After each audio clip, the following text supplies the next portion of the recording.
यहाँ तक कि उसका पति राजा क्षयर्ष उसके रहस्य को नहीं जानता था। एस्तेर यहूदी थी। एस्तेर का रिश्तेदार मोर्दकै महल में कार्य करता था और उसकी देखभाल भी करता था। राजा क्षयर्ष के सलाहकार हामान ने एक बड़े इनाम को प्राप्त किया। वो बहुत घमंडी था। मोर्दकै के सिवा हर कोई उसके आगे सिर झुकाते थे। हामान अपमानित हुआ। उसने मोर्दकै और सभी यहूदियों को मारने की प्रतिज्ञा की।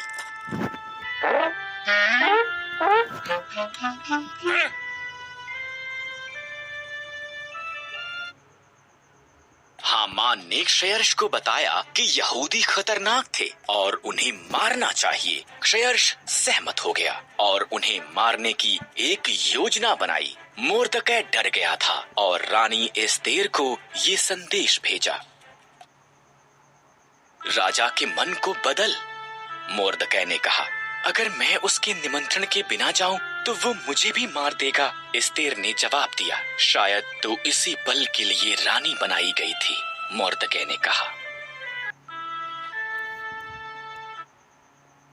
एस्तेर साहस के साथ ये प्रयास करने के लिए सहमत हुई। वो सिंहासन के कमरे में गई। राजा क्षयर्ष उसकी सुंदरता से चकित हुआ और उसे अंदर निमंत्रण दिया। क्या हम हामान के साथ रात का खाना खा सकते हैं? उसने पूछा।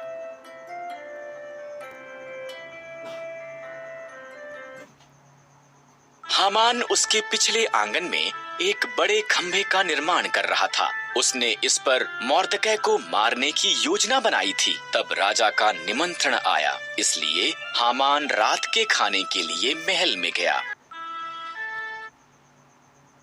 एक मनुष्य मुझे और मेरे लोगों यहूदियों को मारना चाहता है, एस्तेर ने राजा क्षयर्ष को बताया। कौन ऐसी बात करेगा? उसने पूछा। दुष्ट हामान, एस्तेर रोई। हामान, सिपाहियों, उसे मार दो। इस तरह हामान उसी खंभे पर टांग दिया गया जो उसने मोर्दकै के लिए निर्माण किया था। एस्तेर के कारण यहूदी बचाए गए थे। उन्होंने एक बड़ा त्योहार मनाया जिसका वो आज तक भी जश्न मनाते हैं।